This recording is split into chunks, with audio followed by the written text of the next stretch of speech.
Boy, I really hope somebody got fired for that blunder. Welcome to Watch Mojo, and today we're counting down our picks for the top 20 plot holes in The Simpsons you never noticed. It's a party, Marge. Doesn't have to make sense. For this list, we'll be looking at plot elements on this long-running animated series that contradict each other. We'll be taking Halloween specials and the movie out of consideration. We'll also be excluding recurring jokes, like what state Springfield is in. Do you know any hidden Simpsons inconsistencies? Let us know in the comments. Hey Mojoholics! For a chance to win cash prizes, play our live daily trivia challenges every day at 3 p.m. and 8 p.m. Eastern only at WatchMojo.com/play.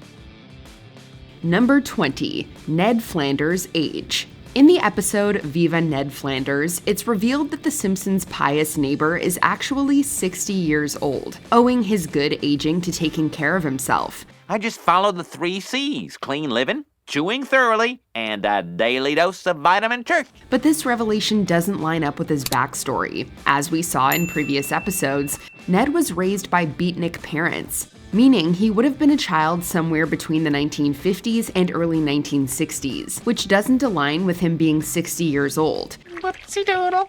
Oh man! Ned spilled ink all over my poems. He's a real flat tire. I mean a cube, man. At least it didn't when this episode first aired in 1999. By now, if Ned was raised by beatniks, he'd probably be closer to 70 years old. You might even say, I hate the post office. That and my parents.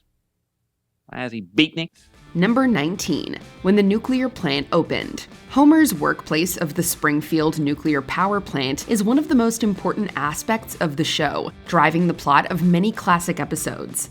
Who is that firebrand, Smithers? However, it's not clear when exactly it opened. In the first flashback episode, a high school-age Homer is told about the soon-to-open plant. It's one of the few outfits around that won't require a college education. However, in another flashback episode, where Homer is even younger, the plant is said to have just opened. In another episode, Lenny says that Homer started working at the plant the day it opened.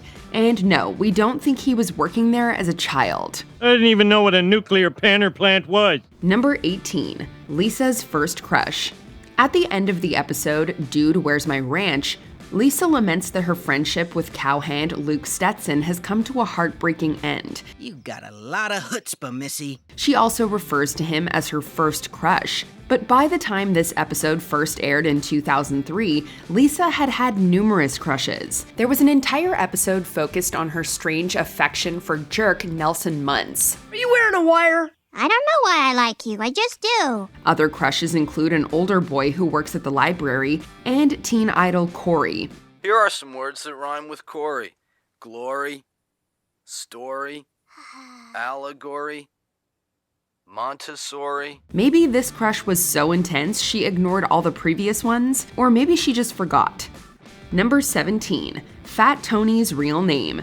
Mob boss Fat Tony is the perfect encapsulation of gangster stereotypes, right down to his being primarily known by a nickname. However, it's unclear what exactly his government name is, or if he's even a Tony. Hey, wait a minute. In his debut episode, he's referred to as William Fat Tony Williams by news reporter Kent Brockman. In a later episode, another name is given at a boxing match. From the world of organized crime, say hello to Anthony Fat Tony D'Amico. Then in season 12, blabbermouth mobster Frankie the Squealer spills the beans about what Fat Tony's name actually is. Did you know Fat Tony's real name is Marion? You just don't get it, do you? Perhaps this criminal kingpin is known by multiple names to help cover his tracks. Number 16. Maggie Photo before she was born. In the episode And Maggie Makes 3, we learn the story of how the youngest Simpson joined the family, but somehow they had a photo of her before she was born. In the episode, we see a picture of Maggie on the wall while Marge is pregnant with her. Maybe this was an incredibly realistic portrait of a baby that just so happened to look exactly like Maggie. My contractions started an hour ago. Okay, maybe not. What's far likelier is that the artists weren't paying close enough attention. Just in one ear and out the other with you, isn't it, Marge? Another timeline error in this same episode is Homer learning of Marge's other pregnancies while living in their current house. You're pregnant again? but a previous episode shows they bought a house when Marge was pregnant with Lisa. Number 15. Ned Flanders and Edna Krabappel exist in the future. In the first Future Set episode, older versions of Ned Flanders and Edna Krabappel are shown in attendance at Lisa's wedding. Hey, Krabappel, you get in the way of that bouquet, I'll stuff that sun hat down your neck. This made sense initially, but later episodes made it contradictory. A pay dispute with Maude voice actress Maggie Roswell led to the character being killed off in a rather tasteless manner. Ooh, a bobby pin! Then, the death of Edna actress Marsha Wallace led to the beloved teacher character being retired and established as deceased, though without a specific explanation as to what exactly happened. Sure do miss that laugh. I miss her too. Maybe the fortune teller who predicted Lisa's future had some glitches in her vision? Number 14. The Simpson Gene and Herb Powell. In the episode Lisa the Simpson, Grandpa tells Lisa about the supposed gene that causes Simpsons to lose their intelligence over time. All Simpsons start to lose their smarts around your age. However, the end of the episode clarifies that it only affects the Simpson men. That shaky science gets even shakier when you take Homer's half-brother, Herb Powell, into account. He has Simpson DNA, yet he's able to launch a successful car company and invent a baby translator.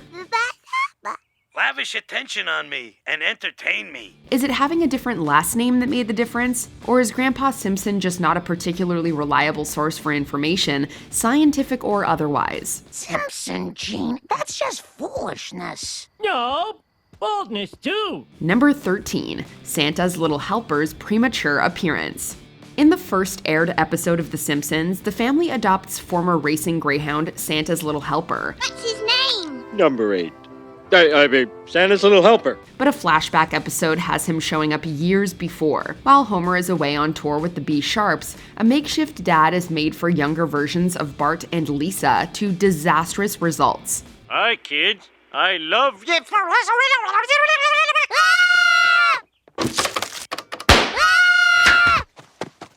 Right after, we see the dog burying the fake Homer head in the backyard. Granted, the dog we see has a gray nose, so maybe the Simpsons had a different greyhound, or maybe it was another dog that wandered into their yard. No, it's probably just a basic continuity problem. Number 12. Ned Flanders Not at Church. If there's one place you can count on finding Ned Flanders, Sunday, Monday, really any day of the week, it's church.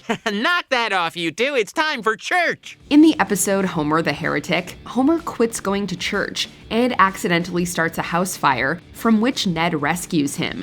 The problem? It's a Sunday. So why isn't Ned at church? He's usually seen at the same services as The Simpsons and the rest of the townspeople. Maude, Rod, and Todd don't seem to be at home, so did they go to church without him? It's not clear why Ned is at home on this particular Sunday morning, but Homer is very lucky he was. Flanders, you saved me. Why? Heck, you'd have done the same for me. Help! Help! That's right, old friend. Number 11. Nelson's father. Multiple episodes have shown Nelson Muntz's unhappy home life, with his father's abandoning him being a recurring subject. He stole my gold tooth the night he left. He didn't leave. He went to the store. And when he comes back, I'll wave those Pop-Tarts right in your face. However, how and why he left has had numerous explanations, including mental health issues, incarceration, and substance use. My dad left my mom after she got hooked on cough drops. By the end, her breath was so fresh. She wasn't really my mother anymore. But other episodes have shown him around and involved in Nelson's life. A further explanation was given in season 16's Sleeping with the Enemy. Apparently, an allergic reaction led to his being forced into a circus.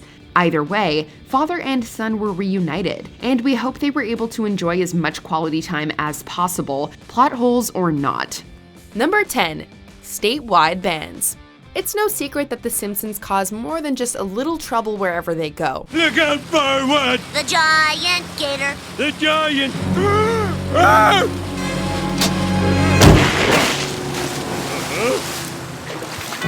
While on a trip to Florida, Homer appears to have killed the state's pride and joy, an alligator by the name of Captain Jack. As a result, the family is banned from the entire state of Florida, and the final joke indicates that the family is banned from all states aside from North Dakota and Arizona. It's funny, but considering how the family would continue to travel all over the United States in later seasons, it makes this one a bit of a disparity. Well, looks like you folks are free to go. But don't you set foot in the state of Florida again. Fine. There are plenty of other states that are happy to have us. Well, we're still welcome in North Dakota and Arizona. Number 9. Locations in Springfield. Places like Moe's Tavern, Springfield Elementary, and the Quickie Mart have become almost as iconic as the town of Springfield itself. Stupid walking thighs, chafing horribly, no drink holder. I miss my car so much. However, depending on the script and plot lines, the locations of these places are subject to change. One episode shows Moe's to be a short walk away from the Simpson home, though this is never again the case.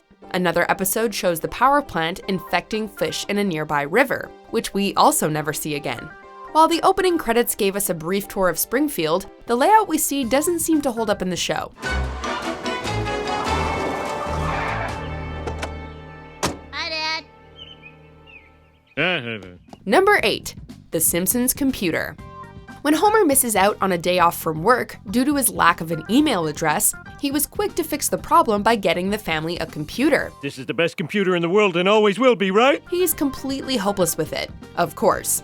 However, an earlier episode called Das Bus showed Homer achieving the not-so-simple task of starting his own internet business, even attracting the attention of Bill Gates. But I can't figure out what, if anything, CompuGlobal HyperMegaNet does. So rather than risk competing with you, I've decided simply to buy you out. It's possible that all the beer damaged his memory, but considering that the episode ends with the family trapped on a mysterious island, maybe we shouldn't pay too much attention to its continuity. Attention, some crazy creeps on an island somewhere are secretly running the world. Hey! Sorry, old chap, but you're proving quite the caterpillar in our buttermilk. Huh? Number 7. The Old Simpson Farm. Homer spent his youngest years with his parents on a quaint farm just outside of Springfield, until he traumatized the cows out of producing milk by yelling at them. Who am I kidding? I'm no farmer. After a fight in season 6, Homer and Abe return to the abandoned farm and accidentally burn it to the ground. But by season 11, the farm somehow returns to play a large role in an episode, as the Simpsons invent a lucrative crop called tobacco.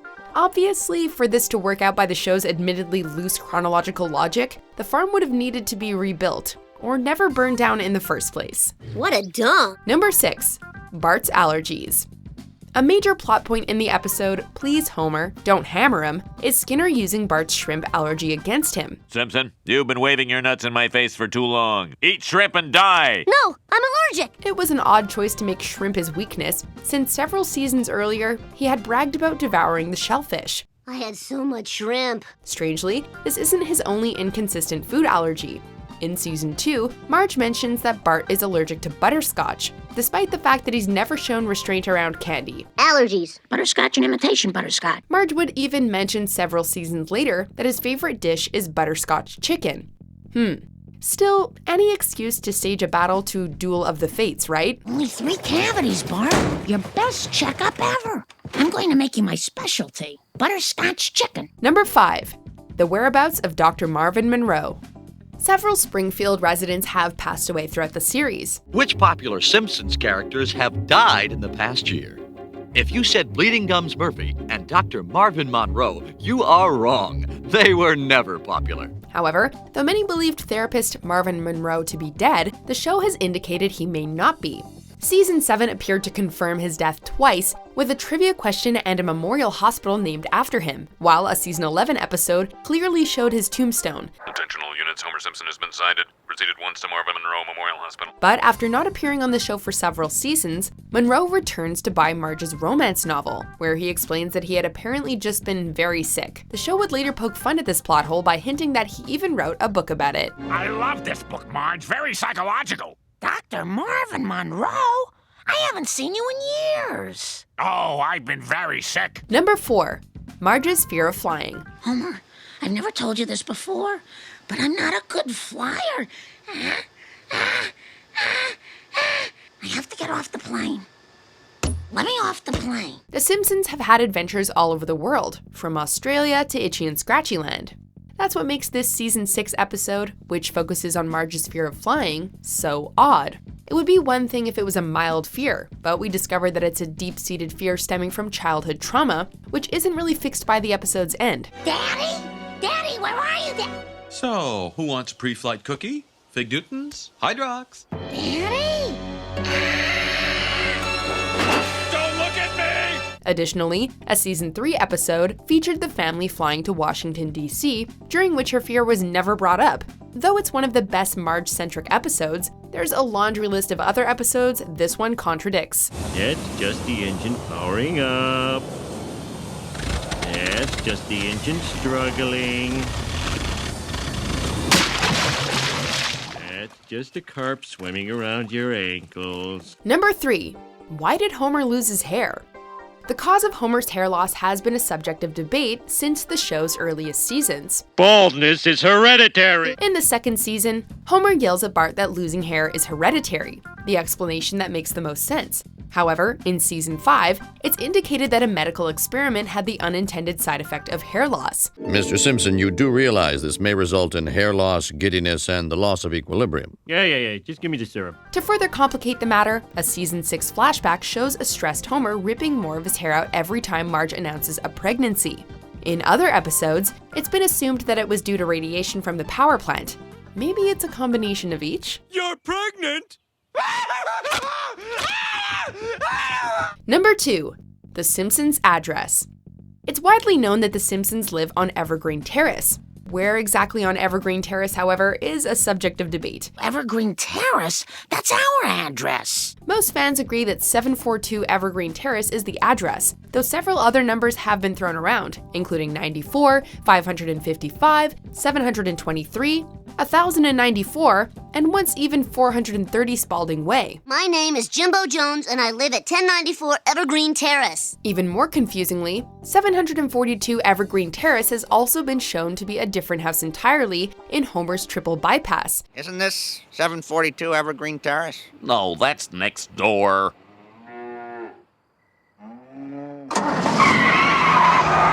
Close, but no donut, cops.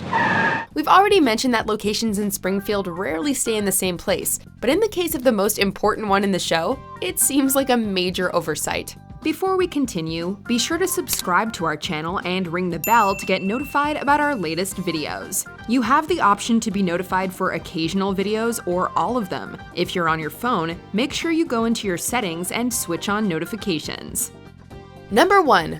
Homer and Marge's backstory. Due to the agelessness of the characters, the story of Homer and Marge has played out multiple times in multiple eras. Wow, what an ending! Who'd have thought Darth Vader was Luke Skywalker's father? In one episode, it appears that Bart was conceived after the two see The Empire Strikes Back in 1980, while a later episode indicates that he was conceived in the late 90s after Homer's grunge band disbanded. Margarine! Margarine! Margarine! He loves me so much after what I did to him. A more recent episode even portrayed their young, carefree life in the mid-2000s being disrupted by the pregnancy. Though a consistent backstory is tough to keep for characters who live in a time vacuum, it's hard to know what we should believe about this beloved TV couple. Perhaps this pamphlet will prove helpful. So you've ruined your life. Did you enjoy this video? Check out these other clips from WatchMojo and be sure to subscribe and ring the bell to be notified about our latest videos.